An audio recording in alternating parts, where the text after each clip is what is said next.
정치 맞수다 시작하겠습니다. 오늘은 정호김 전 새누리당 의원, 김유정 전 민주당 의원과 함께하겠습니다. 어서 오세요. 안녕하세요. 안녕하세요. 지금 화면을 보니까 조금 전 2시부터 국회에서 본회의가 시작이 됐습니다. 오늘 본회의 무엇보다 윤석열 대통령이 두 번째 거부권을 행사한 김건희 여사 특검법 재표결이 관심입니다. 의혹 해명을 위해서 통과시켜야 한다, 아니다, 독소 조항이 가득해서 부결이 불가피하다, 여야가 맞서고 있는데요. 먼저 여야 입장부터 듣고 시작하겠습니다. 지금 우리가 거대 야당의 폭거에 맞서 싸우는 것은 헌법을 지키고 나라를 지키는 일입니다. 민주당은 이재명 개인을 지키는 방탄이지만 우리는 헌정 파괴 세력들로부터 대한민국을 지키는 것입니다. 우리 108명의 의원님들께서는 나라를 지키는 이 대열에 한치의 흔들림 없이 함께해 주시기를 바랍니다.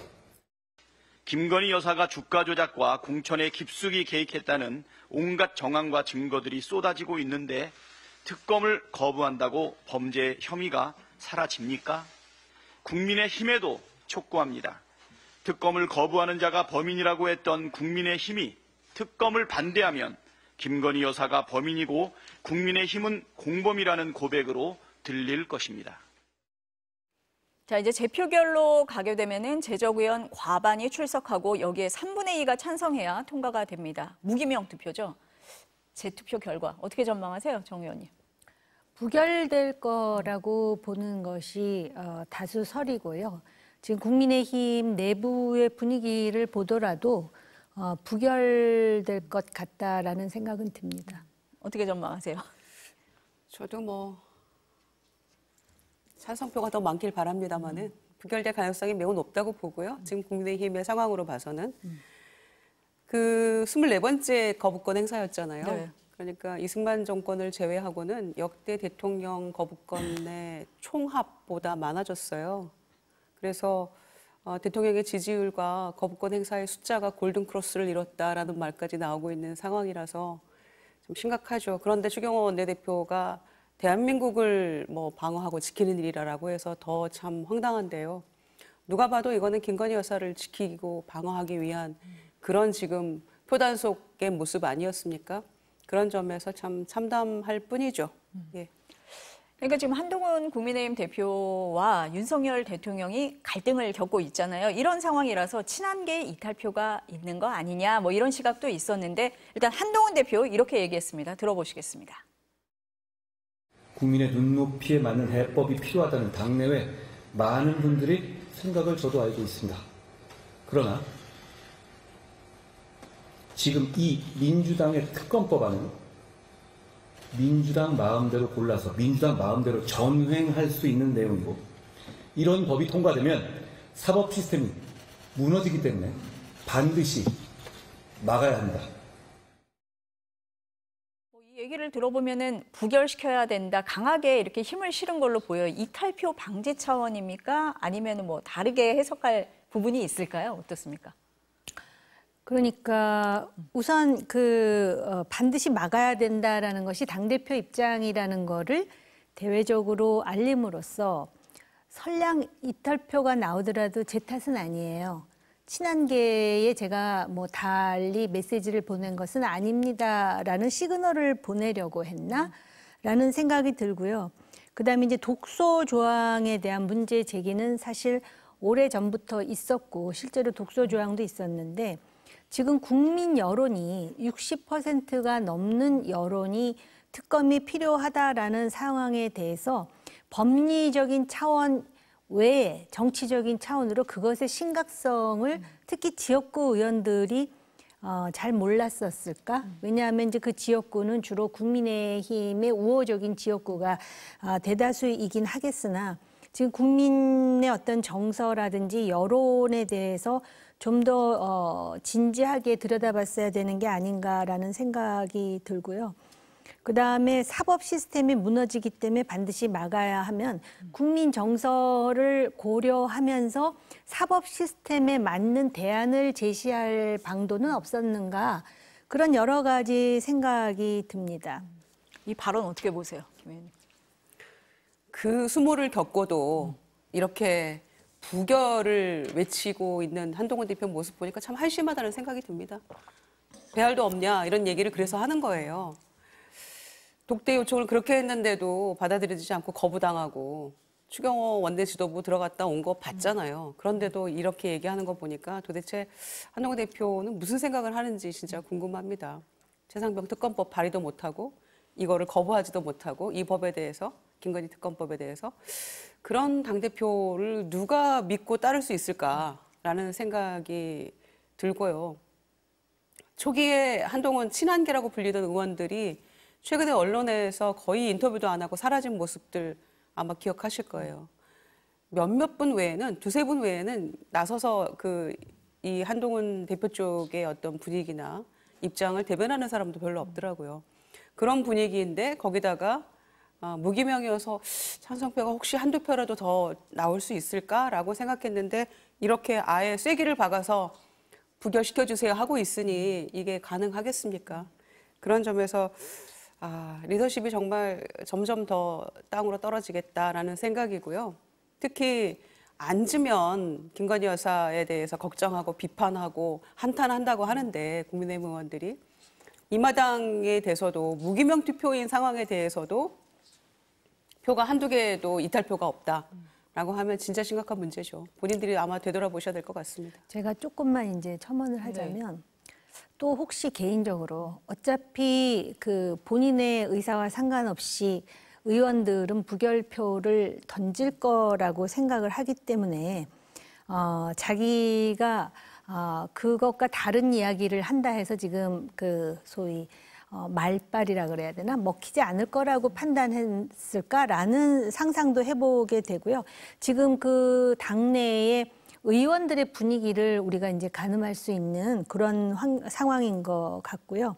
그런데 지금 국민의힘 내부에서 들리는 얘기를 들어보면 굉장히 곤혹스러워하는 거는 있어요. 그래서 이번이 마지막이다라고 이야기하는 사람들도 있고 요번에 부결시키는 대신에 김 여사의 사과가 필요한 거 아니냐라는 목소리도 나오고 있습니다. 그러니까 지금 민주당에서는 만약에 오늘 부결이 된다.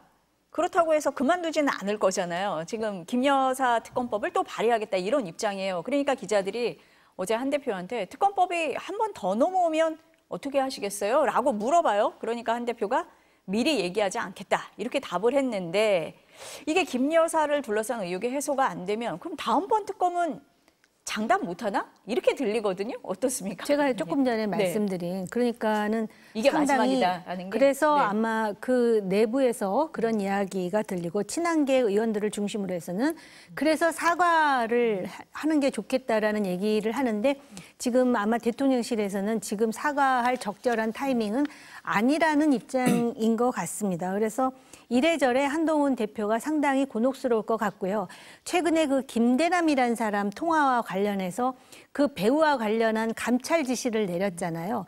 그런 거에 대해서는 그렇게 단호하면서 이렇게 국민 정서를 직접적으로 자극하는 문제에 대해서 당 대표로서 당을 살리기 위해서 어떤 결정을 해야 되는가에 대해서 좀 우유부단한 건가? 라는 그런 그 의혹의 눈초리를 보내는 지지자들도 있거든요. 그렇기 때문에 아마 지금은 이제 부결이 되겠으나 향후에 지금 뭐 여러 가지 녹취록이라든지 생각지도 않았던 돌발 변수들이 너무나 많이 나오기 때문에 그것에 따른 여론 추이를 국민의힘 내부에서도 상당히 주시하지 않을까 생각합니다. 그러니까 오늘 이 부결을 지금 이렇게 주장하고 부결해야 된다라고 얘기하는 한동훈 대표 모습을 보면서 대통령과 만약에 독대가 성사가 됐다면 도대체 무슨 얘기를 하려고 오늘 이걸 부결하라고 하나 싶은 생각이 들어요. 그러니까 독대에서도 지금과 같은 마찬가지의 어떤 상황을 주장을 하려고 했다 그러면 독대할 필요도 없는 거 아닙니까? 또 그럴 거면 대통령은 왜 그 독대조차 안 받아줍니까? 아무 전선에 지장이 없는데 그런 생각이 한편 들고요. 또 하나는 오늘 설사 부결이 된다 할지라도 민주당은 또 발의합니다. 지치지 않고 계속 할 겁니다. 될 때까지. 아마 김건희 여사 특검법 안에 지금 8가지 항목이 있는데 그중에 공천개입 선거법 위반이 들어있잖아요. 10월 10일이면 이 다음 주 목요일이면 그 공소시효가 끝나죠. 네. 그러면 아마 그 부분에 마음이 걸려서 노심초사하는 국민의힘 의원들이 있을 거예요. 그게 지나가고 나면 조금 자유로워지죠. 그리고 다음번 공천은 대통령이 주는 게 아니잖아요. 대통령이 영향을 발휘할 수 있는 위치에 있지도 않기 때문에 임기가 더 길기 때문에 거기에다가 이번에 국정감사를 통해서 지금 어떤 녹취록 내지는 어떤 증거들이 빵빵 터지게 될지 누구도 지금 알 수 없어요. 그럼 그게 나오면 의원들이 민심에 부응할 수밖에 없을 겁니다. 그래서 저희는 시간은 민주당 편이다라고 생각을 하고요. 오늘 설사 부결되더라도 계속해서 될 때까지 발의할 겁니다. 그러니까 한동훈 대표가 얘기하는 미리 얘기하지 않겠다 이 말 안에 우리가 계속 방어할 수는 없다라는 게 그렇죠. 내포되어 있다 이렇게 보시는 네, 거네요. 제가 드린 의원님도? 말씀 중에 네. 국감에서 어떤 얘기가 나올지 네. 모르잖아요. 지금 엊그제 디올백 뭐 무혐의 불기소 처분하고 오늘 거부권 행사에서 표결해서 부결되면 뭐 모든 게 끝날 거라고 생각할지 모르겠습니다만 우리는 하나다라도 해결이 안 되죠. 그래서 마음 편하게 뭐 주말에 동남아로 떠나실지 몰라도 상황은 그렇게 녹록지 않다라는 말씀 다시 한번 드립니다. 아까 정 의원님이 그 사과 얘기를 하셨어요. 그러니까 여당 안에서 특히 친윤계에서도 김 여사의 조속한 사과가 필요하다 이 목소리가 계속 커지고 있어요. 그러니까 용산이 뭐라도 해야 하는 거 아니냐. 더 늦어지면 뭐 사과한다고 국민이 받아들이겠냐. 민심이 임계점에 달했다. 막 이런 말까지 나오는데 대통령실은 지금은 사과 타이밍이 아니다. 이렇게 얘기를 하고 있어요. 어떻게 아니 보시나요? 근데 네. 지난 총선 때 그 한동훈 대표에게 문자를 보내서 당신이 사과하라 그러면 사과하겠다라고 굉장히 많이 이야기했다라는 거 아니에요? 그리고 나서 지금 또 많은 시간이 흘렀는데 그럼 사과 타이밍은 어디라는 것인지 언제라는 것인지 그다음에 이게 말입니다. 무슨 보수 진보 또는 이념의 좌우의 어떤 그런 갈등 문제라든지 아니면 뭐 역사 인식 문제라든지 아니면 정책 문제라든지 남북 관계라든지 국제 정치 문제라면은 선이 분명해요. 근데 이거는 그게 아니고 어떻게 보면은 정치권의 중요한 인사의 자질과 도덕성의 문제인데 또 정치권의 중요한 인사라고 하기에는 정치인이 아니잖아요. 그러니까 지금 이걸 가지고 이렇게 그 매우 소모적인 논란에 휩싸여가지고 국민의힘이 계속 지지도가 추락하는 거는 지지자들이나 국민의힘을 걱정하는 사람 입장에서 보면 진짜 분통이 터질 일이거든요. 그러니까는 아마 이제 친윤계에서조차 지금 사과한다 그래가지고 사과에 대해서 고개 끄덕일 그 국민이 얼마나 되겠어요. 그럼에도 불구하고 안 한 거보다는 하는 게 차선이요 차악이니까 하라 그러는 건데 타이밍이 아니면 언제 하겠다라는 거예요. 더 이상 이 여사 문제와 관련해 갖고 국정에 이런 지장을 주고 보수 정당의 존립을 위태롭게 하는 이런 상황을 만드는 것에 대해서 지금 보수 지지자들이 위반하고 있지 않습니까? 이게 안 보이나요? 그러니까 안 보이는 당과 게 이상해요. 대통령실의 인식이 다르다라고 보는 거예요? 아니면은 대통령실은 사과가 이게 효과가 없다라고 해서 이렇게 자꾸 주장을 하는 걸까요? 그 같은 얘기 아니겠어요? 안 보이시고 효과가 없다라고 생각을 하는 것 같은데 적어도 국민에 대해서 진정성을 담아서 사과할 필요는 있죠. 그러면은 지금 뭐 300만 원 그 명품 백도 그렇고 주가 조작도 그렇고 또 어떤 사람들은 굳이 그걸 옹호하느라고 3천만 원은 아니지 않느냐 뭐 이렇게 말하는 사람이 있을지 모르겠지만 액수하고 상관없이 적은 액수도 아니에요.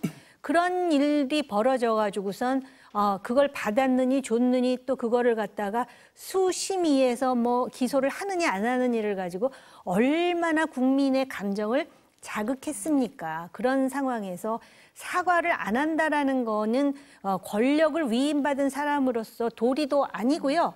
지금 상황에서 이 문제 때문에 당 전체가 흔들리는 거는 한국 정치의 건강성마저도 흔드는 일이라고 저는 사과해야 돼요. 사과할 타이밍이 아니다 이러는데요. 그거 맞는 얘기예요. 이미 실기했어요. 늦었다? 이미 놓쳤어요. 네, 이미 놓쳤는데 그나마도 사과로 이 문제가 해결되지는 않습니다. 그래도 그거는 최소한 국민에 대한 도리라고 생각해요. 만약에 문제가 없었다면 그 디올백 관련해서 그리고 여러 가지 의혹에 대해서 그러면 왜 주문불출하고 숨어 있었습니까? 그리고 총선 때 왜 혼자 투표했습니까? 문제가 없다면 지금처럼 뭐 대통령실 얘기하잖아요. 뭐에 대해서 사과하라는 거냐고. 어떻게 이렇게 민심과 갭이 클 수가 있습니까? 이렇게 민심을 못 읽을 수가 있습니까? 그런 얘기도 전달하지 못하는 국민의힘 지도부 또 대통령 비서실의 참모들은 뭐 하는 사람들인지 묻지 않을 수 없고요. 그래서 이거는 법적인 것을 다 떠나서, 그리고 지금 검찰이 불기소 처분한다고 해서 이거 이대로 끝나지 않습니다. 다음에 어떤 정권이 들어와도 이 문제는 반드시 진실을 가리게 되어 있고요. 지금도 또한 공수처에 지금 고발된 사건이에요, 이게. 공수처의 또 수사 상황을 봐야 되고요. 또 그 최재형 목사 등 포함해서 서울의 소리에서는 항고하겠다고 하고 있잖아요. 그러니까 이 문제가 그냥 이대로 검찰에서 선언해준다고 해서 끝날 문제는 아닌데 도대체 뭘 사과하라는 것이냐라는 그 반문에 대해서 그러면은 어떻게 하겠다는 것인지 정말 국민들이 반문하지 않을 수 없죠. 그러니까 이렇게 민심을 못 잊고 이제 11월 8일이면 임기 반환점 돌아갑니다. 자, 그때부터는 이제 어떻게 할 것인지 고민을 좀 깊게 해야 될 것 같은데 아무런 고민 없이, 그리고 민심에 대해서 경청하는 마음도 존중하는 마음도 없이 이렇게 가면 굉장히 이제 수습할 수 없는 국면이 곧 도래할 것이다라고 생각합니다. 지금 김 의원님 말씀하신 것처럼 김 여사 명품백 사건을 검찰이 무혐의 처분을 했는데 여론에서는 여전히 안 좋게 봐요. 부정적 여론이 굉장히 높습니다. 이런 상황에서 검찰이 도이치모터스 주가 조작 의혹에 대해서도 이번 달에 불기소 처분할 거다 막 이런 보도가 나오고 있어요. 근데 도이치 주가 조작에 돈을 댄 혐의를 받는 이른바 전주 2심에서 유죄 선고가 된 상황이거든요. 이런 상황에 김 여사 불기소한다. 어떻습니까? 안 좋죠. 굉장히 나빠질 거고요. 근데 이게 그냥 민심이 나빠지는 데서 끝나는 게 아니라 같이 어쨌든 도모했던 뭐 방조를 했든 간에 그 주가 조작과 연루된 사람들이 벌써부터 볼멘 소리가 녹취를 통해서 나오지 않습니까? 그렇죠. 그런데 이 사람들이 이제 앞으로 어떤 대응을 할지에 대해서도 저는 사실은 개인적으로 지금 지켜보고 있는 상황인데요. 그러다 보면은 이거 자체가 상당한 그 당의 악재가 될 수밖에 없어요. 제가 지금 생각하는 게 큰 그림으로 보면은 우리나라가 정치가 완전히 갈라졌잖아요. 진영화돼서 국민의힘과 민주당인데 민주당도 악재가 있어요. 뭐 이재명 대표가 가지고 있는 대표적인 악재가 있는데 그 악재하고 이 악재를 비교할 때 국민 정서를 훨씬 자극하는 요소들이 너무나 많아요. 녹취록소에. 그러니까는 여기도 좀 이렇게 떨어지고 있는데 여기는 이렇게 푹 떨어지고 있단 말이죠. 이거를 반전시키기 위해서 하라는 거지 뭐 개인적인 사감이 있어서 사과하라는 게 아니잖아요.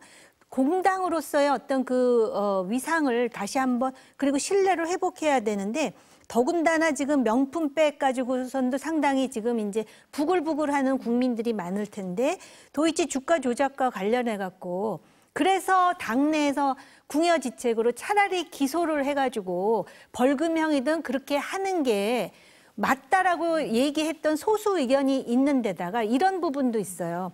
11월에 이재명 대표에 대한 이제 재판 결과가 나오지 않습니까? 선고가 있죠. 네. 그런데 그거는 법원에서 하는 거예요. 그리고 그 내용이 어떠할지에 대해서 율사들은 대충 이제 짐작하고 있잖아요. 근데 사람들은 그렇게 보지 않아요. 만약에 그 법원에서 나온 것이 유죄로 판결이 되면은 이걸 가지고 결국은 권력을 가진 쪽은 다 무죄고 불기소고 이런 식으로 또 이분법적으로 단순화해갖고 정치 공세를 펼 거라 이겁니다. 그렇기 때문에 공정과 상식이라는 말이 헛말이 아니라는 거를 좀 요만큼이라도 보여주는 게 그렇게 어려운가? 그러니까 한마디로 질문하신 거를 다시 반복하자면 불기소하면은 더 여론이 나빠질 겁니다. 그 주가 조작 이 사건과 관련해서는 대선 때 대통령의 말도 그게 다 사실이 아니었다는 게 드러나고 있고 손해보고 나왔다, 당했다 이거 아니라는 게 드러났잖아요. 검찰이 한국거래소에 확인한 결과 23억 이익을 얻었다는 거 아닙니까? 그러니까 손해보고 나왔다는 말도 거짓이죠. 그게 공소시효가 남아있다면 이재명 대표처럼 탈탈 털었으면 이게 어떻게 됐을까요? 정말 궁금하고요. 그다음에 검찰에서는 지금 명품백 관련해서 불기소 처분하고 이제 엄청난 그 비판과 비난을 받고 있는데 비난 받은 김에 그냥 아예 이것도 불기소 처분하고 털고 가자 이런 마음이 아니라면 정말 검찰이 신뢰를 얻기 위해서 다시 국민으로부터 인정받기 위해서 어떻게 해야 되는지 고민은 좀 해야 될 것 같은데 불기소 처분하고 나서 내부에 소위 그 이프로스라고 게시판 내부 게시판에도 좀 부글부글하고 이게 말이 되냐라고 하는 사람조차도 없는 거 보니까 와 정말 검찰이 너무 망가졌구나 그런 생각 동시에 하고요. 그리고 이 주가 조작 관련해서는 아까 말씀드린 대로 대통령 그 후보 시절에도 그거 사실에 부합하지 않는 얘기 했었고, 그리고 그 이종호 씨하고도 블랙펄 인베스트먼트의 회장이었던 이종호 씨하고도 뭐 그 연락 끊긴 지 오래다 이렇게 했지만 그게 사실이 아니라는 게 다 드러났잖아요. 이미 수사 시작되자 40여 차례 막 연락하고 그 다음 해에도 또 연락하고 그랬던 것들이 다 이제 거짓이었다는 게 얘기했던 것들이 드러나고 있는데도 검찰이 이거를 이런 식으로 불기소 처분하고 넘어간다?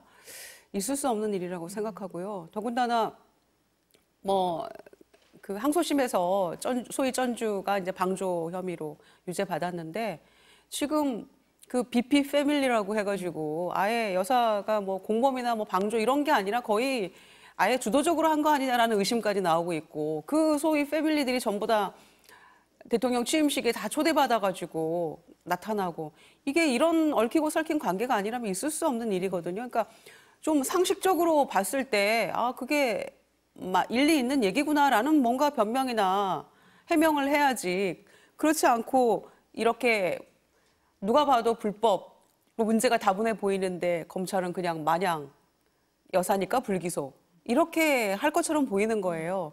그러면 이제 뭐 하나씩 뭐 더 쌓아가고 있다고밖에 볼 수 없는 거죠. 아까 사과 타이밍 얘기를 하셔가지고 좀 생각이 났는데 일부 언론에서는 대통령실의 사과 타이밍이 도이치모터스 주가 조작 의혹까지 다 처분이 내려진 다음에 하려고 하는 거 아니냐 이렇게 쓰기도 합니다. 이거 어떻게 보세요? 지금 이제 여러 가지 얘기 중에 지난 대선 때 그 당시 윤석열 후보가 그 부인이 소위 그 주식 투자를 하면서 수천만 원의 손해를 보기도 했다 이렇게 얘기를 했었는데 알고 봤더니 그 수천만 원의 손해에 대해서 나중에 도로 되갚아 줘가지고 그것도 다른 사람의 명의로 몇 사람으로 나누어 가지고 그걸 확인해 준 쪽이 검찰이라는 거예요. 그러니까 사실은 검찰 내부에서도 일련의 동요가 있다고 볼 수가 있고요. 그렇게 해서 사과를 할지 안 할지는 잘 모르겠어요. 그런데 지금 이런 일련의 상황이 상당히 이제 그 여론에 부정적인 것은 맞고요. 그러면 이제 결국은 도이치모터스 주가와 관련해서 그것까지 다 털고 가면은 사과 받으면은 여론이 깨끗하게 오케이 사과 수용 이런 식의 그 민심이 아니잖아요. 그런데 그런 민심의 어떤 그런 아주 그 섬세한 그런 측면에 대해서 굉장히 민심을 고려하기보다는 자신들을 지금 고려하면서 자신들의 일정에 따라서 하는 것 자체에 대해서 부정적이라는 것에 대해서 좀 인식을 하기를 바라요. 그리고 대통령 지지도가 아직까지 반전하는 그런 모멘텀을 못 갖고 있는데 과거의 예를 보면은 깊이 반성하고 뭔가를 이렇게 자각해서 하려고 노력하는 모습만 보여도 우리나라 국민들이 굉장히 감성적이기 때문에 일단 또 지켜보아주고 점수를 주고 그러거든요. 그런데 아주 참 교묘하게 그런 거를 별로 안 하는 정부인 것 같아요. 그런 게 좀 안타깝죠. 근데 사과할 게 너무 많아가지고 지금 밀려 있어요. 네. 사과가 밀려 있는데 지금 맨 처음이 어쩌면 이제 디올백 관련, 명품백 관련한 거일 수 있는데 이것조차 지금 하나하나 해결을 해나가야지 한꺼번에 모아서 사과하려고 하면 아마 못할걸요. 계속해서 뭔가가 나올 거기 때문에. 그래서 최재형 목사가 그 명품백을 들고 소위 잠입 취재 하려고 마음먹었던 이유가 있었잖아요. 그때 뭐 샤넬 화장품이니 뭐니 그러고 갔을 때 뭔가 인사에 개입하는 듯한 통화와 이런 얘기를 들었다. 이렇게 가서는 안 되겠다, 나라가. 그래서 본인이 들고 가서 했던 거라고 얘기를 하고 있잖아요. 그런데 지금 1년에 최근에 보면은 공천 개입 문제도 있죠. 그다음에 뭐 공공기관에 낙하산 타고 내려간 사람들도 뭔가 모종의 김건희 여사와 1년의 관계가 있어요. 어쨌거나 이름이 거론이 되고 계속 그런 게 있는 것이고. 또 지난번에 감사원에서 그 관저하고 이전할 때 공사 그거 누구의 추천을 받아서 했느냐라고 했는데 정권과 관련된 분들이 추천을 해서 그거를 믿었다, 신뢰했다. 그렇게 얘기하지만 누가 추천했는지 말하지 않았던 그 김모 전 비서관. 네. 감사원에서 뭐라고 얘기했어요? 이 사람 부적절하니까 인사혁신처에 통보하면서 다음번에 공직에 혹시 등용하려고 할 때 참고해라. 이 사람 부적격이다. 이런 얘기까지 했잖아요. 그런데 이미 공항공사 사장으로 지원해가지고 13명 지원하는 가운데 5배수 안에 들었다는 거 아닙니까? 이런 것들이 이렇게 일파만포로 계속 줄려서 나오고 있는데 이제 사장이 되는지 안 되는지 한번 보자고요. 그런데 이 사과조차도 1번 사과조차도 안 하고 2, 3, 4, 5, 6, 7, 8, 9, 10 계속 나올 텐데 이거 모아서 언제 해요? 그러니까 그때그때 사과는 해야 됩니다. 그리고 사과만으로 안 되고 제대로 검찰이 수사해야 돼요. 검찰이 정신을 좀 바짝 차렸으면 좋겠어요. 지금 화면에는요, 이 시각 국회 상황이 좀 보이고 있는데요. 이게 무기명 투표라서 의원들이 좌석이 아니라 그 기표소에 가서 투표를 하는 모습, 이걸 지금 보여주고 있습니다. 결과가 나오는 대로 이건 전해드리겠습니다. 지금 뭐 사과할 게 한두 가지가 아니라 이런 말씀을 하셨는데 여러 의혹이 있는데 공천 개입 의혹, 이것도 논란이 가라앉지 않고 있어요. 김영선 전 의원 공천 관련해서 명태균 씨하고 텔레그램 문자 주고받은 거 이거죠. 야당에서는 공천 개입이다. 여당에서는 뭐 근거가 없다. 맞서고는 있는데 다만 여당 안에서도 영부인의 처신에 대한 얘기는 많이 나옵니다. 이게 명태균이라는 사람하고 여사가 이렇게 텔레그램 문자를 주고받았다? 이 사안은 어떻게 보세요? 제가 지금 이 방송을 하면서 네. 지금 시작해서 지금까지 여사 얘기만 하는 게 지금 한국 정치가 이상한 건지 MBC가 이상한 건지 제가 지금 속으로 막 헷갈려 하면서 네. 답변을 하자면 지금 명태균이라는 사람도 등장해서 이제 녹취록 얘기가 나오고 조금 있으면 또 김대남 씨 얘기도 하실 거 아니에요? 오늘은 할 안 겁니다. 하십니까? 할 네. 겁니다. 네. 그런데 지금 그 얘기인즉슨 그 보궐선거 때 자신이 대통령과 영부인에게 영향력을 행사해서 보궐선거에 이기게 해줬고 그다음에 2024년에도 그 김영선 의원의 그 공천을 위해서 여사와 텔레그램 소통을 했다라는 거잖아요. 그런데 여사가 뭐 그 단수 공천이면 좋지만 나는 힘이 없다 뭐 이렇게 얘기했다라는 거를 가지고 한쪽에서는 봐라 여사하고 이 명이라는 사람이 소통을 하고 있지 않느냐 이렇게 얘기하고 또 한쪽에서는 거봐 아무 영향이 없다고 하잖아 뭐 이러면서 지금 이제 논란이 심화되는 것 같은데요. 이것도 보니까는 이거를 지금 그 폭로한 사람은 명태균이라는 사람과 한 10년을 같이 일하다가 명태균의 소개로 김영선 의원이 되면서 의원실로 들어간 여성에 의해서 지금 이게 다 폭로가 되고 요번에 국정감사에 이 여성이 증언을 하는 것이 아주 클라이맥스인 것처럼 지금 다들 무슨 저 넷플릭스 드라마 기대하듯이 지금 이제 그거를 지금 그 예상하고 있는 상황이잖아요. 그런데 명태균이라는 사람은 제가 볼 때 이 사건을 폭로한 이모 씨라는 사람하고 이미 사이가 틀어진 것 같습니다.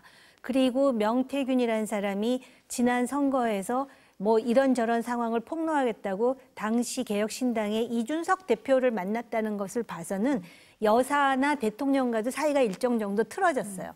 근데 지금 명태균이라는 사람의 일련의 행태를 보면은 마치 또 여사는 그런 사람이 아니다라고 두둔하고 덮어주는 것 같지만 그러면서도 여사 쪽을 겨냥해서 나를 건드리면 나한테 카드가 있어 라는 것을 암시하는 일련의 행태를 하거든요.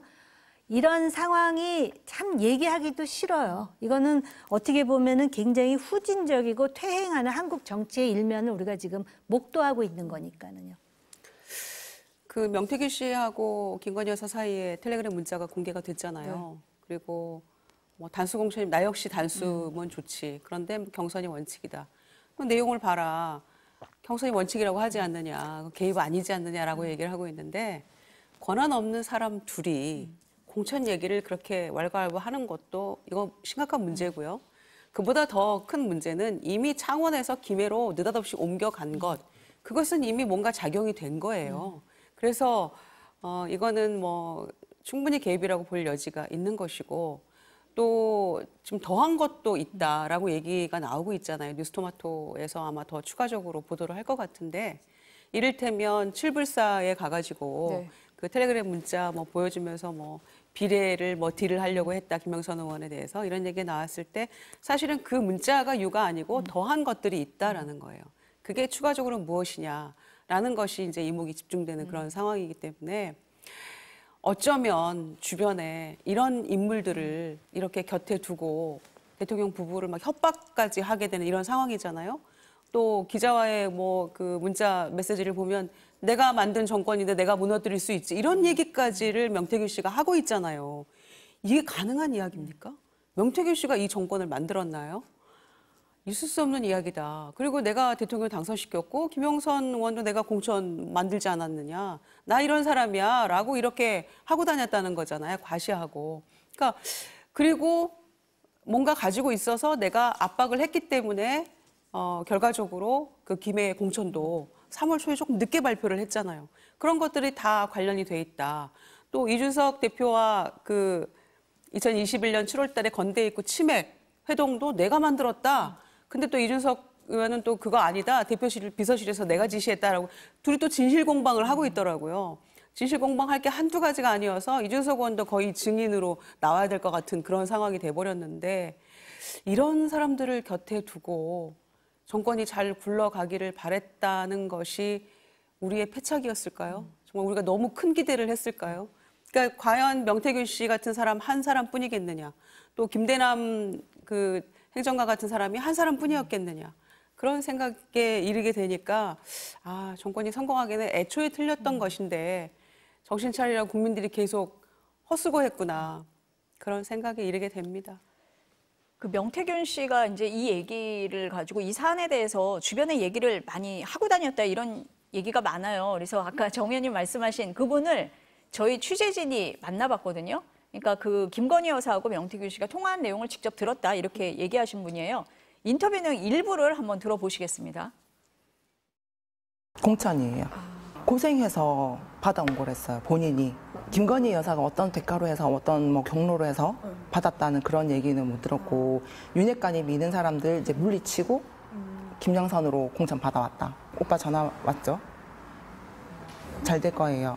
이건 제가 지금 너무 많이 듣다 보니까 정확하게 기억을 하는데 지금 이분이 방송에 나와서 오빠라는 단어는 뭐 쓴 적이 없다 이렇게 얘기를 하시더라고요. 이 혹시 그러니까 김 여사가 그렇게 말을 했다? 네.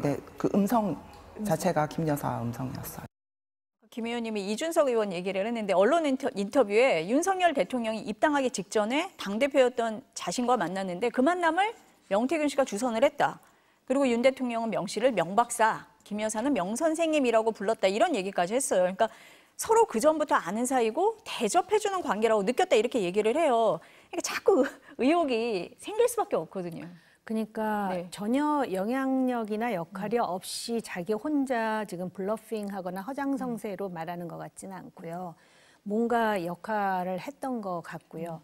지금 하여튼 관계가 틀어져서 저 여성이 다 폭로를 하는데 오빠 전화 왔죠라고 얘기하는 것을 수없이 들었다라고 하는 거는 저 여성이 아마 국회에 국정감사에 가서 자기가 녹음한 거를 공개할지도 모르겠다라는 생각마저 들어요. 그런데 다른 건 모르겠는데 그 이준석 대표에게 윤석열 당시 총장을 다리를 놔준 사람이 명태균이었다. 그래서 코바나 컨텐츠 아크로비스타 지하 1층에서 만났다라는 얘기에 대해서는 다 의견이 일치하는 것 같거든요.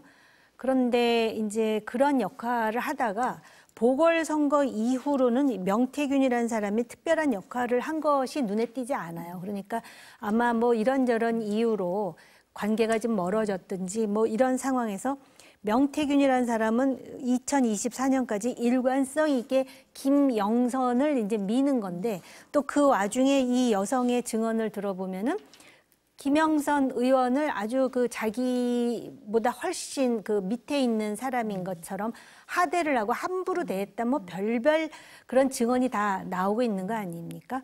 한마디로 요지경이고요. 요지경이고 선거 때가 되면 이런저런 사람들 다 그 이제 후보나 근처에서 역할을 했다라고 주장을 하고 또 역할을 실제로 하는 사람도 있고 그럴 텐데 제가 볼 때는 이 사람이 뭔가 틀어진 거예요. 그러다 보니까는 이 여성은 명태균한테 틀어진 것 같아요. 제가 볼 때. 근데 명태균이라는 사람은 자기가 살아남기 위해서 그 소위 대통령과 그 지금 여당의 상당히 그 비판적이라고 볼 수 있는 미디어에 심지어는 뭐 주진우 기자 이런 사람에게 계속 인터뷰를 하면서 아까 김 의원 말씀하신 대로 뭐 선거에서 이기면 아크로비스타를 준다 그랬다.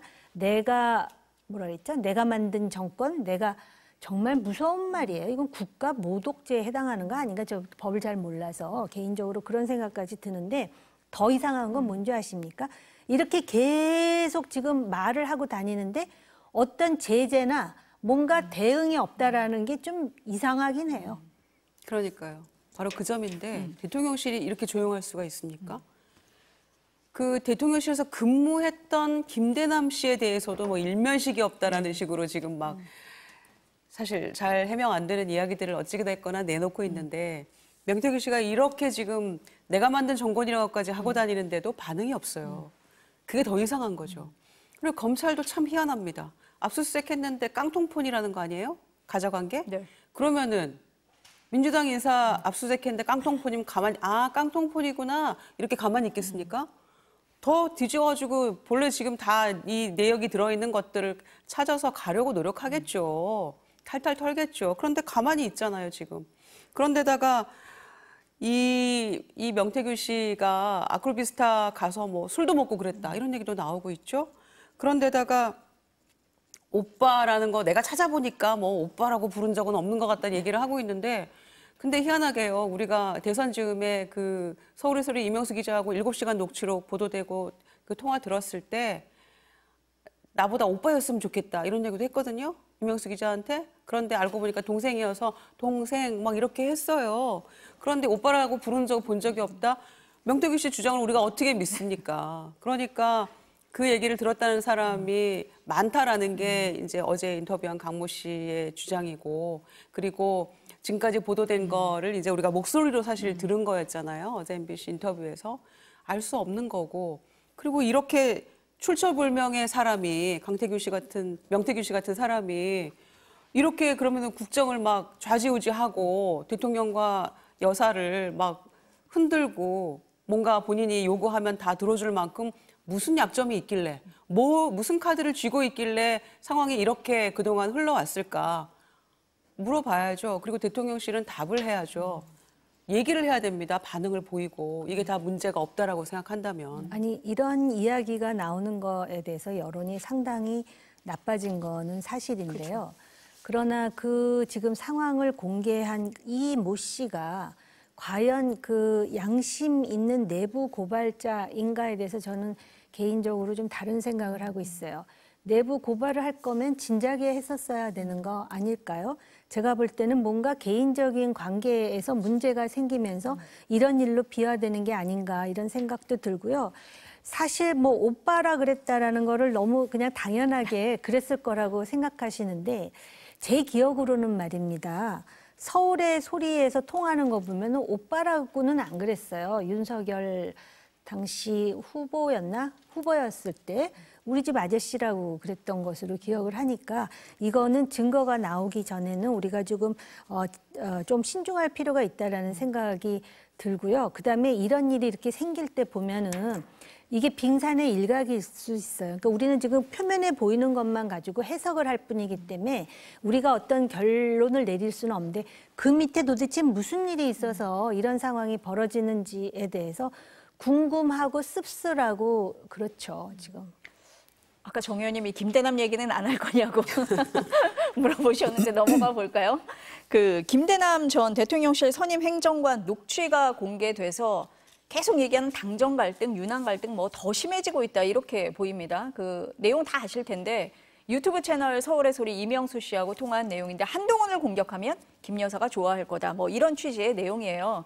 국민의힘이 진상조사에 나서겠다고 하니까 김 전 행정관 즉각 탈당을 했습니다. 친한계에서는 대통령실이 진상조사 도와야 하는 거 아니냐 이렇게 얘기를 해요. 어떻습니까? 우선 누가 김대남이라는 사람을 대통령실에 집어넣었는지 전 그게 궁금해요. 이 사람은 대통령실에서 일할 자격이 없다고 저는 생각합니다. 개인적인 의견이지만은 소위 뭐 어공 또 뭐 늘공 그러지만 물론 이렇게 정권이 새로 시작하면 어공들이 많이 들어오지만 그렇다 하더라도 전문성이라든지 또는 자기가 그 보좌하고자 하는 대통령과 그 소위 그 대통령실에 그 사람들에 대한 충성도, 물론 나라에 대한 애국심이 우선이어야 되지만 그런 게 있어야 되는데 지금 이 김대남이라는 사람이 전화를 통해서 한동훈 대표에게 심지어는 뭐 놈이라는 표현을 쓰고 그보다 더한 표현까지 쓰면서 이 한동훈 대표 그 당시 후보인가요? 관련해가지고 이런 기사를 써주면은 아마 여사가 뭐 좋아할 거라는 취지로 얘기를 하는데 그 와중에 대통령에 대해서도 엄청난 그런 뒷말을 하더라고요. 그 사람은 어떻게 자기가 물론 대통령실에서 나온 지 얼마 되지는 않았다 그러지만은 결국은 그 배경으로 자기가 아주 좋은 공공기관에 감사까지 된 거 아닙니까? 그런 차원에서 정말 어떻게 이런 사람들이 대통령실에 들어가는 사람들은 일단 실력이 있는 사람 뭐 이렇게 생각했는데 어떻게 이런 사람이 들어가서 지금 이런 사달을 만들어내는지 이 부분에 대해서 좀 대통령실에서도 좀 조사가 필요할 거라고 생각하고요. 그다음에 이 사람이 얘기하는 거 보면 마치 배우가 있는 것처럼 얘기하잖아요. 뭐 여사가 죽을라 그래 막 분해갖고 뭐 이런 얘기까지 하면서 그러면 그 사람도 분명히 개인적인 사적인 대화니까 거기에는 자기가 좀 양념을 친 것도 있기는 있을 겁니다. 그리고 오히려 지금 말하는 거 봐서는 대통령실이 더 분기탱천해야 될 일이거든요. 그런데 이걸 가지고 지금 한동훈 대표와 대통령실이 신경전을 벌인다? 이게 저는 더 이상해요. 같이 오래간만에 한 목소리로 이런 사람에 대해서 그리고 차제 대통령실에 이런 비슷한 사람이 있는지 좀 소트아웃을 해가지고 정리정돈을 해도 시원치 않을 판에 이걸 가지고 뭐 개인적인 일탈이다? 개인적인 일탈로 보기에는 시점상으로 7월에 이런 전화를 했고 그리고 7월 23일에 한동훈 대표가 됐어요. 그쵸. 그리고 8월에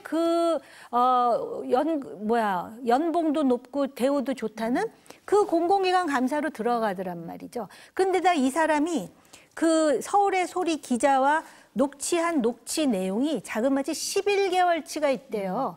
그러면 이 사람이 무슨 소리를 했을지 제가 볼 땐 그래서 명태균도 그렇고 김대남도 그렇고 건드리지도 못할 것 같아요. 어떤 측면에서는. 그 김대남 씨하고 대통령 그 일면식도 없다. 네. 뭐 이렇게 대통령실의 입장이 나왔는데 김대남 씨는 뭐 2시간 독대도 했다 이렇게 얘기를 하고 있잖아요. 그런데다가 이 대통령실의 이제 선임 행정관 3급인데 지금 현재 어떻게 가게 됐는지는 몰라도 낙하산 중에 낙하산 아닙니까? 금융 쪽하고 전혀 관련 없는 건설 회사 다니다가 지난 대선 때 갑자기 대통령실 들어오게 된 사람인데 대선 때 인연을 맺어가지고 그런데도 내가 선택해서 갔다라고 얘기를 해요. 와, 연봉 3억짜리에 기사, 비서, 뭐 차량까지 다 제공되고 법인카드 500만 원 가까이 쓸 수 있는 그런 자리를 내가 선택해서 임기 3년이라서 내가 갔다. 정권과 같이 하려고. 그런 얘기를 하는데도 대통령실은 일면식도 없다라는 얘기로 이게 해명이 될 거라고 생각하는지 궁금하고요. 그리고 두 번째는 이제 오랜 1년 가까이 통화를 했기 때문에 그게 이제 합쳐놓으면 5시간 반쯤 된다는 거잖아요. 그래서 무슨 얘기가 더 들어있을까 궁금하기도 하지만 그 공개된 녹취를 들어보면은 대통령에 대한 뭐 입에 담을 수 없는 평가 이런 것들을 하고 있는데 사실 그 말이 맞는 말이에요. 맞는 말이에요. 민심에 부응하는 얘기를 하고 있더라고요. 이를테면 대통령의 어떤 대국민 담화나 이런 거에 대해서 어떻게 이렇게 길게 골자도 없는 얘기를 하는지 누가 썼는지 이런 얘기는 국민들이 느끼고 있는 거하고 똑같은 느낌이에요. 그런데 고양이 목에 방울을 달지 못할 뿐이라는 거죠.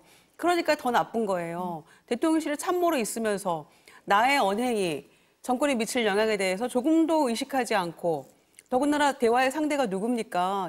김건희 여사 7시간 녹취록, 그다음에 디올백에 완전히 밀접 관련된 그 기자하고 통화를 하면서 이런 보안의식조차 없이 그리고 대통령에 대한 존중의 표현 하나도 없이 그리고 여사는 굉장히 두려워하는 그런 내용이 담긴 이 통화를 이렇게 아무렇지도 않게 했다는 것은 심각한 문제죠. 그러니까 정권이 잘 돌아갈 리가 있겠습니까? 게다가 거기에다가 이제 그 본인의 이제 한동훈 대표를 쳐주면 여사가 좋아할 거다. 그 말 하고 나서 이틀 뒤에 보도됐는데 말하고 난 다음 날 원희룡 후보는 어찌 알아서 그거를 또 당대표 토론할 때 물었으며 최종 확정된 건 7월 15일 날 확정됐다는 거 아닙니까? 그리고 8월 초에 이제 감사로 취임을 하게 된 것인데 이거 그냥 이대로 묻히면 안 되죠. 이번 국감에서 정무위 소관이니까 그 보증보험이 그러니까 정무위에서 의원들이 좀 파이팅을 해줘야 된다 이렇게 생각하고요. 그냥 그 대통령실이 제가 보기엔 더 화가 나야 되는데 왜 이런 걸 가지고 하느냐고 한동훈 대표한테 오히려 비난을 하는 이런 황당한 일이 일어나고 있더라고요. 그러니까 한동훈 대표도 본인에 대해서 뭐라고 한 거에 대해서 발끈하지 말고 해야 될 일을 좀 하십시오. 오늘 부결시키지 말았어야죠.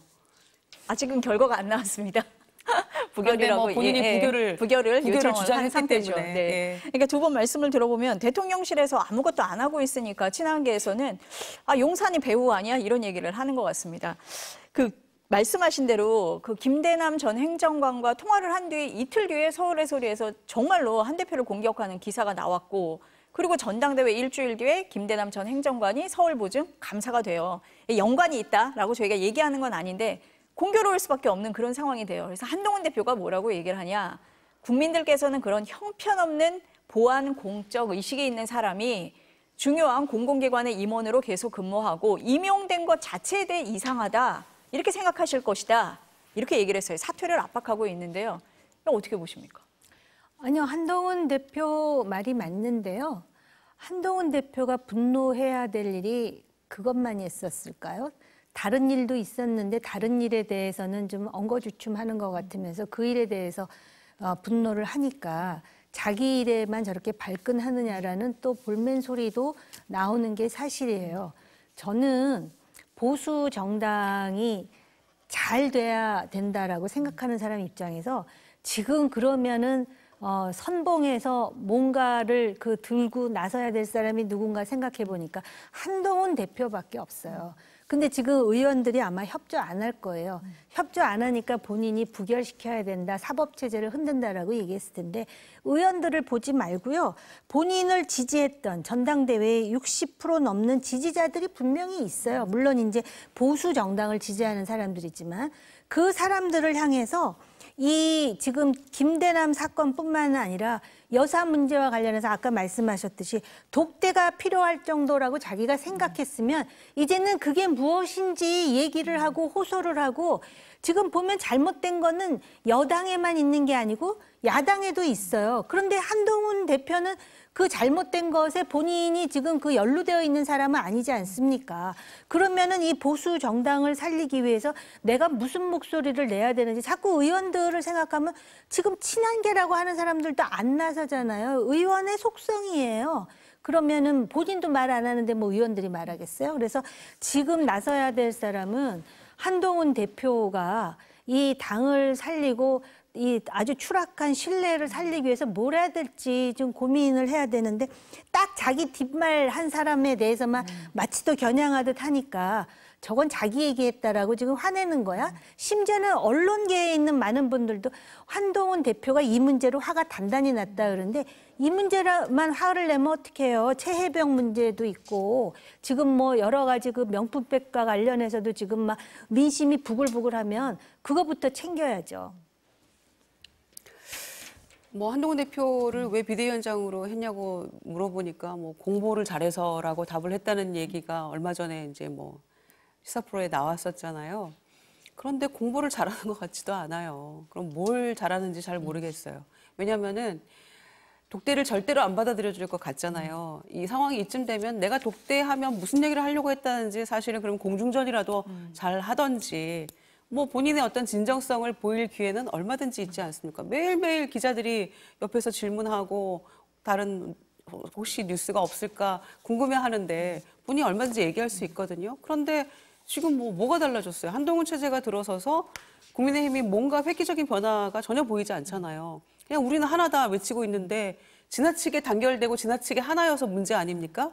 그 하나가 오로지 김건희 여사 방탄으로만 흘러가고 있는 그 상황 때문에 국민이 분노가 더 커지고 있는 건데 뭐가 달라졌습니까? 한동훈 체제의 변화가 없기 때문에 그래서 100일 기념으로 이제 비대위를 선물한단 말이 그렇게 아무렇지도 않게 막 나오는 것 같아요. 그것에 귀를 기울이고 거기에 발끈하기보다는 무엇이 문제인가를 한동훈 대표도 이제는 좀 차분하게 돌아봐야죠. 그리고 잘하는 공부를 좀 잘했으면 좋겠어요. 본인의 얘기를 기자회견을 통해서라도 대통령실에 전달할 수 있잖아요. 독대 요청만 언론에 대고 하지 말고. 충분히 시간이 있을 것 같은데 네. 잘 못하는 것 같아요. 한동훈 대표가 공부 잘한 건 맞고요. 공부. 아, 공부. 네. 난 공부라 그러는데. 근데 공부 잘한다고 네. 해서 정치를 잘하는 네. 거는 아니니까. 다른 얘기다. 예. 네. 아, 공보라고 네. 하셨군요. 지금 국회 상황 잠깐 보니까요. 지금 재표결은 다 됐는데 검표 작업을 하고 있는 것 같습니다. 결과가 나오면 다시 전해드리겠습니다. 다른 얘기 한번 해볼게요. 대북 송금 사건 1심에서 징역 9년 6개월을 선고받았던 이화영 전 경기도 평화부지사가 있었죠. 그제 국회 법사위 박상용 수원지검 부부장 검사에 대한 탄핵 청문회에 출석을 했는데요. 검찰이 허위 진술을 하도록 회유하고 압박했다라고 거듭 주장을 했습니다. 이 청문회에서 피고인이 수사검사를 대놓고 비판하고 1심 선고 결과를 부정하는 장면, 이거 처음 본다. 이런 말씀하시는 분들이 있습니다. 어떻게 보셨어요? 아니, 무슨 지금 국회가 사법부도 아닌데 정말 살다 저런 장면까지 보는데 저게 지금 명태균이 이거에 묻혀가지고선 별로 그렇게 다뤄지지 않는 상황인데요. 이화영 전 부지사가 지금 소위 유죄 선고가 난 거는 대북 송금을 포함해서 본인의 개인적인 비리도 있었잖아요. 그러자 이 사람에 대해서 유죄를 선고했다는 이유로 이 검사를 지금 이제 탄핵 대상으로 해가지고 야당이 공격하고 있는데 그 이유는 이화영 부지사가 대북 송금에 연루됐다면은 그래서 유죄를 받았다면 이재명 대표는 당연히 유죄가 될 수밖에 없는 논리구조 그리고 법리구조 때문에 그런 거예요. 그러니까는 사실은 이화영 부지사가 지금 현직 의원도 아닌데 지금 민주당에서 정말 한 팀이 돼가지고 이렇게 대표 방탄을 위해서 오히려 이화영 전 부지사가 바로 검찰의 회유와 압박으로 지금 그런 유죄 선고를 받았다라는 식으로 하고 있는데요. 이화영 부지사와 관련한 또 녹취록도 지금 공개가 되는 상황입니다. 그래서 저 사건은 굉장히 복잡하지만 애초부터 이화영 부지사가 왜 경기도 부지사가 됐는가, 남북 정상회담에 대한 그런 경력이 인정이 된 것이고요. 그리고 실제로 이화영 부지사가 쌍방울을 통해서 대북 송금을 하는 과정에 여러 가지 방북과 관련한 스토리가 있어요. 지금 시간이 짧아서 그 얘기를 다 할 수는 없지만, 그리고 이화영 부지사의 재판 때 이화영 변호사가 뭐라 그랬어요? 만약에 이 쌍방울 대북 송금으로 이화영이 유죄면 이재명 대표도 유죄가 되니 이화영이 무죄가 돼야 된다라는 논리 구조를 폈기 때문에, 그럼에도 불구하고 검사가 아닌 판사가 유죄를 선고한 거 아니에요.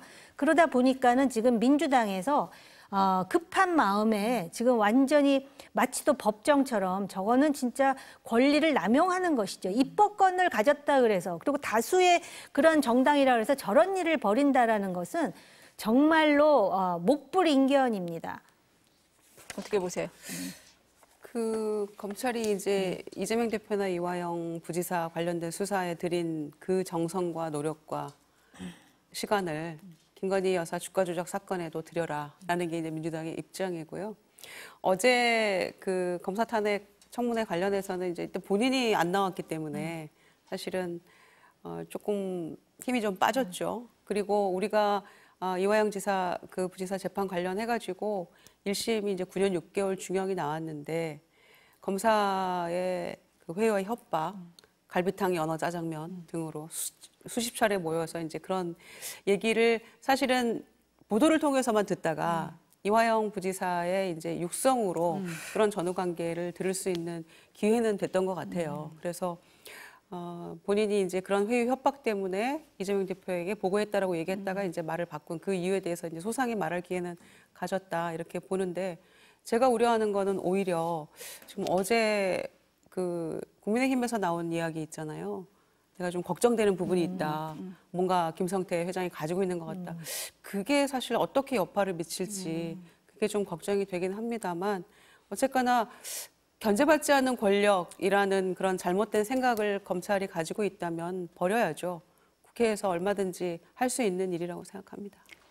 지금 국회 모습이 나오는 것 같은데요. 검표 작업은 거의 끝나가는 것 같은데 아직 최종 그 표결수는 나온 것 같지는 않습니다.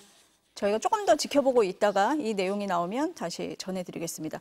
그러면은 지금 보수 언론에서는 아까 의원님 말씀하신 것처럼 국회가 범죄인을 위한 로펌이 됐다 이렇게 비판을 했어요. 그럼 이재명 대표 방탄이다 이렇게 보세요? 지금 이화영 부지사 불러다가 하는 거는 완전히 방탄이죠. 그래서 다시 또 한동훈 대표에 대해서 얘기를 하게 되는데요. 저거는 법에 따라서 이제 판단을 해야 돼요. 저 대북 송금 문제도 그렇고 11월에 이제 판결이 날 선거법 위반이라든지 또는 위증교사와 관련해서 마찬가지로 나는 책임 공당의 대표로서 이러한 것은 네 편 내 편을 따지지 않고 이게 지금 아까도 말씀드렸듯이 정책이나 무슨 이념하고 아무 상관도 없는 거예요. 정치인으로서의 기본과 관련된 문제란 말입니다. 이거 잘못됐다라고 얘기를 해야 그리고 내가 대통령이 앞으로 되려면은 지금 현재 권력에 대해서 이렇게 미움을 받으면 안 되는데 이 생각을 하는 순간 본인은 죽도 밥도 안 돼요. 그러니까 내가 이왕 이렇게 당대표가 된 이상 정말로 이 보수 정당을 다시 한번 재건하고 그리고 진짜 양심에 따라서 본인이 늘 하는 말 있잖아요. 공공선을 위해서 내가 자기 한 몸을 진짜 절벽에서 뛰어내리겠다 그랬습니까? 던지리라라고 마음을 먹으면 본인에게도 활로가 생겨요. 그렇기 때문에 지금 한동훈 대표에게 기대를 거는 보수층이 굉장히 많을 거예요. 근데 생각보다 말이 안 나와요. 답답하죠, 그러니까. 이재명 대표 방탄이다. 여기에 대해서 어떻게 반박하시겠습니까? 공교롭게 네. 이재명 대표 이제 수사 관련한 검사들이 뭐 일부 있는 것도 사실이에요. 그러니까 뭐만 하면 전 정권 탓하는데 뭐는 안 걸겠습니까? 심지어 권익위 부위원장 사퇴하면서 그 유명을 달리한 국장이 이재명 대표 헬기 사건 때문에 뭐 그렇게 압박받고 고민했다라는 그런 얼토당토하는 얘기를 하면서 이재명 대표를 탓하고 있잖아요. 그러니까 문재인 정부 탓에 이어서 뭐 이재명 대표에 대한 탓까지 2층, 3층 다 탑을 쌓아가고 있는데 그게 다 사실이겠습니까? 공교로운 점도 없지 않지만 무조건 야당 탓하는 거 이제 정권 임기 반환점 됐으면 네. 그 정도면 됐다 이런 말씀 드립니다. 네, 오늘 말씀은 여기까지 듣고요. 김건희 여사 특검법에 대한 재표결 결과는 나오는 대로 다시 전해드리겠습니다. 잠시 광고 보시고 다시 뵙겠습니다.